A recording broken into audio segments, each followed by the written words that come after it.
тақырыбында жас кәсіпкер Бекжан Сапарғанов. Қалайсың, Бекжан? Жақсы, өздеріңіз қалайсыздар? Жақсы, көңіл-күй қалай? Керемет, күшті. Кешкі сағат 9. Сен әлі жұмыстасың? Жұмыстамыз. Азанғы 9-дан кешкі сағат 8-9-ға дейін жұмыста боламыз. Шаршамайсыңдар? Шаршамаймыз. Демалыс күндері бар ма? Демалыс күн жоқ. Барлық күн жұмыс бізде. Бекжан, ғалымдардың зерттеуі бойынша, бала кішкентайында қандай ойыншықпен ойнаса, болашақта кім боларын аңғаруға болады екен. Өзің қандай ойыншықтармен ойнап едің? Есіңде ме? Біздің кезімізде ойыншықтың түрі көп болмаған. Бір-екі ойыншық болған, одан қалса ағаларымыз, жаңағыдай әке-шешеміз өздері қолдан істеп сол ойыншықтармен ойнағанбыз. Қазіргі балаларда арман жоқ қой, қаншама түрлі ойыншықтар шығып жатыр, қанша кітаптар бар енді. Балалардың ой-өрісін дамытатын ойыншықтар да бар, қызығушылығын да арттырады. Осы сауда үйіңде қаншама ойыншықтың түрі бар? 7000 түрлі ойыншық бар қазір бізде. Осы ойыншықтардың бәрін енді көріп, өзің аралатып, таныстырып шықсаң. Болды, жарайды. Бекжан, ойыншықтардың бірнеше түрі бар, өзіңді айтып өттің, соларға тоқталып өтсең. Мына жерде балалардың құрастырмақ ойындары бар. Бұны 3 жастан жоғары қарай құрастырып ойнай береді. Яғни ақыл ойдың дамуына көмектеседі. Одан кейін мына түрі бар. Бұл 5 жастан 12 жасқа дейін ойнайды. Бұл да жаңағыдай құрастырмақтар, пазлдар әртүрлі. Одан кейін мынадай балалардың құрал саймандары бар. Бұның ішінде жаңағыдай отвертка, күліштері бар. Яғни құмда да ойнауға да болады бұндай ойыншықтар. Болт қатыруға да болады, әртүрлі. Бұны 3 жас, 4 жастан жоғары қарай ойнай береді. Яғни жас ерекшеліктеріне қарай ойыншықтар да шығады ғой. Жас ерекшелікке қарайды барлығы. Ойыншықтар қай мемлекеттерден келеді? Ойыншықтар әртүрлі. Ең бірінші өзіміздің елді айтайық, өзіміздің Шымкенттен, Алматыдан шығады. Одан кейін Ресейден шығады, одан кейін Ташкенттен келеді. Сол 1-2 мемлекеттен ойыншық заказ береміз, өздері алып келіп береді. Ең арзан ойыншық пен ең қымбат ойыншық? Ең арзан ойыншық 100 теңге, 50 теңгеден басталады, одан 100 мың теңгеге дейін барады. 100 мың теңге бұл қандай ойыншықтар? 100 мың теңгелік балалар өзі отырып айдайтын өзі көліктер болады, куклалар болады қыздарға. Үлкен жұмсақ ойыншықтар болады. Бұл ойыншықтарды жаңағыдай сыйлыққа, жаңа мерекелік кештерге, балалардың туған күніне ала ма, әлде ешқандай себепсіз де ата-аналар келіп, жаңағыдай көліктерді алып балаларды қуантады ма? Ол жаңағыдай мейрамдарға ғана емес, қазір халықтың жағдайы жақсы ғой. Әр күні енді әрқалай жағдай қазір. Қалталы ата-аналар келіп, ешқандай себепсіз балалары үшін жаңағыдай 100 мың теңгелік ойыншықты да сатып алады ғой. Бекжан, жұмсақ ойыншықтың да небір түрлерін көріп отырмыз. Жаңағыдай көлемі де әртүрлі, түсі де сан алуан, бір емес бірнешеуін сатып алғың келеді. Енді бұнда үлкен көлемді ойыншықтарды ата-аналар балаларына алып бере ме? Кішкентай балаға өзінен 2 есе 3 есе жұмсақ ойыншықты. Жұмсақ ойыншықтардың түрі көп.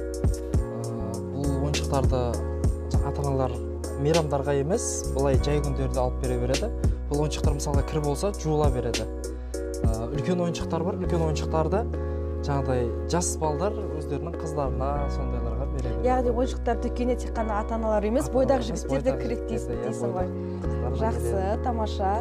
Бекжан, енді 6000-7000 ойыншықтардың бәрін ептеу, жайғастыру, реттеу оңай емес шығар. Қарамағында қаншама қызметкер жұмыс істейді? Енді бізде 4 қыз, 1 бала жұмыс істейді. Олардың қызметтері қандай? Олардың қызметтері жаңа бір қыз кассада тұрады, ал қалған 3 қыз консультант болып жүреді. Ал жаңағы 1 бала ол заттарды құрастырумен айналысады. Коробкамен келе ме заттар, әлде қалай? Заттар әрқайсысы әрқалай. Қаппен келетіні бар, коробкамен келетіні бар, құралып келетіні бар, құралмай келетіні бар, сол сияқты. Яғни қорапсыз келген ойыншықтарды қорапына салып, солай реттеп қояды ғой, Солай реттеп, бағасын шығарып, солай жұмыс болады. Жақсы. Бекжан, ойыншықтар сауда үйінде тек қана ойыншықтар емес, әдемі кітаптар да бар. Мына қазақтың ұлы тұлғалары Шоқан Уәлихановқа да арналған. Ішінде жаңа кішкене ғана қысқа мазмұнда түсінікті, жаңа әдеби ғылыми тілде емес, балалардың тілімен жазылған өте тамаша. Сондай-ақ жаңа тіпті айлық балаларға да.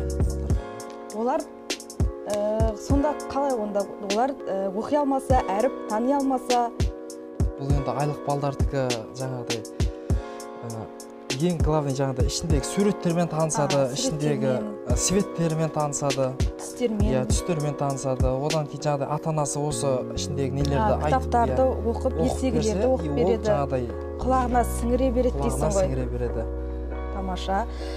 Енді ата-аналар ойыншық дүкеніне кіргенде кітап ала ма, әлде бір бұлар енді кітап сөресінде әдемілік үшін тұрады ма? Жоқ, кітап алады. Жаңағыдай айлық балдардан 5 жас, 6 жас, даже өзім сияқты үлкендерге дейін кітаптар бар. Балалар ойыншық дүкеніне кіргенде көздеріне біріншіден ойыншық түседі ғой. Кітапқа қалай барып өздері таңдай ма, әлде ата-аналар оқып берейік деп? Көбіне ата-аналар алып береді. Балалар енді ойыншық дүкеніне кіргеннен кейін тек қана ойыншық алып болады ойларында. Ал ата-аналары плюс жаңағыдай кітап оқысын деп кітап алып береді. Бекжан, әрбір кәсіпті бастаған кезде өзінің қиындығы болады. Осы үлкен ойыншықтар сауда дүкен ашпастан бұрын жаңағыдай кішкентай ғана ойыншықтар дүкеннен бастадыңдар базарда. Тіпті жанып кеткен кездерде болды.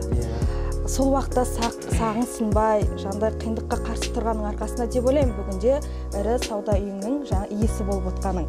Жас кәсіпкерлерге қандай ақыл кеңес айтар едің?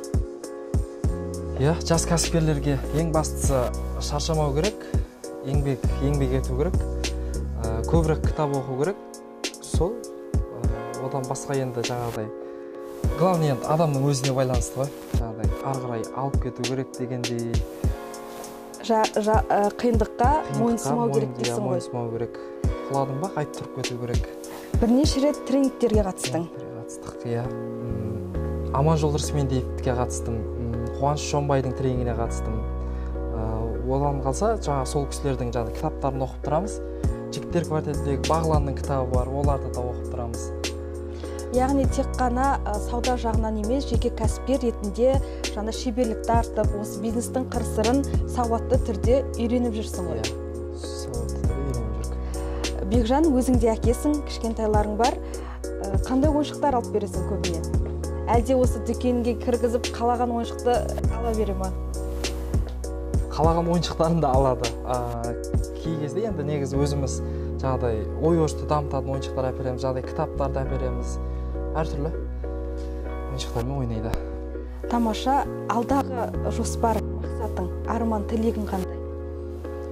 Құдай қаласа енді бұл магазиннен де үлкен сауда орталығын салсақ па деп отырық. Одан қалса, құдай қаласа арғы бетте ойыншық шығаратын завод осы өзіміздің Түркістаннан да шығарсақ па деп жатырық. Яғни түркістандық бренд болғалы тұр ғой. Құдай қаласа. Бекжан, енді сен жас кәсіпкерсің, ісін бастай алмай, бастаса да қорқып жүрген, кедергілерге төзе алмай жүрген қаншама жастар бар. Соларға өзің үлгі боласың деген ойдамын. Уақыт бөлгеніңе, сұхбат бергеніңе, мынау ойыншықтар сауда үйін өзің таныстырып, және ойыншықтарында қаншалықты балаларға пайдасы бар екенін айтқаныңа, жалпы ой бөліскеніңе саған алғыс айтамын. Рахмет.